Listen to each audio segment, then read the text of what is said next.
What's up, guys? Hope you're having a good day, a good Friday. I'm excited for the weekend. I'm sure you guys are too. So my guy Rittz just dropped off his new project today called S.O.S. I don't know if he's considering this an album or an EP, but the track list is only saying it's 8 songs. So I'm assuming he's probably calling it an EP. Not 100% sure on that, but in this video, basically what I want to do is I want to give a sales prediction, sales projection on what I think it's going to sell in the first week. And I've never done a video on Rittz, but I have been a Rittz fan since The Life and Times of Johnny Valiant came out back in 2012. I love that album. I thought it was fire. And honestly, I haven't liked any of his albums as much since, except the closest one to it was Put a Crown on It. I really liked Put a Crown on It. There was something about Put a Crown on It that was super good.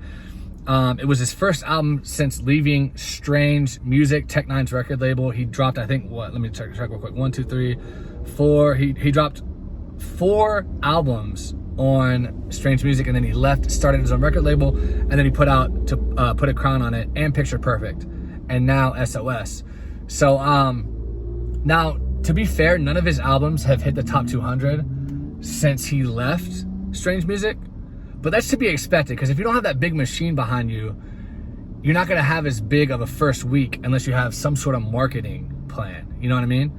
But I think Rittz has gotten to the point where his albums, dude, they sell good throughout like the year. Like I remember he posted, I think it was on Facebook, he was talking about, I think it was Next to Nothing, his second album, I think it was Next to Nothing. And he said after a year of sales, it had sold, I want to say like 65K, which is nuts. Independently, 65K, do the math on that.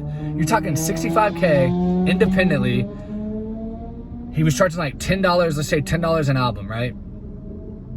And then let's say iTunes takes 30%. That's 70%. So 65 times 10 is $650,000.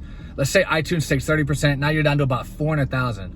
That's $400,000 in a year profit. And obviously Strange Music is going to take their cut, and then Rittz is going to get the scraps, which I think that's why he left the record label, because he was only getting those scraps. You know what I mean? Now that he's got his own label, which I don't even know what his label is called. What is it? Yeah, I have no idea what his record label is called. CNT Records. So now that he owns the record label, if he's still getting those steady sales out there, even if he only sells like, let's say 2,000, 3,000 the first week, but every month he's selling, 1,000 copies, even if he only sells 15,000 in the whole year and gets half of that, 15,000 times 10, that's 150,000, he gets half, that's 75K.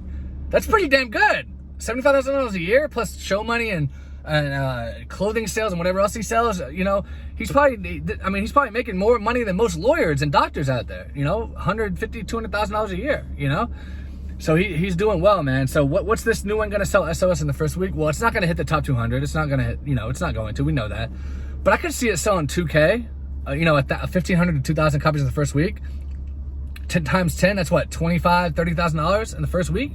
iTunes takes their cut. He's making $15,000 in 1 week. You know what I mean? And then it'll consistently sell from here until his next project comes out. So that's what I think. Probably at 1,500 to 2,000, but fully independent. Can't beat it. And shout out to Rittz. Shout out to the music he puts out, because I think he's a really good rapper.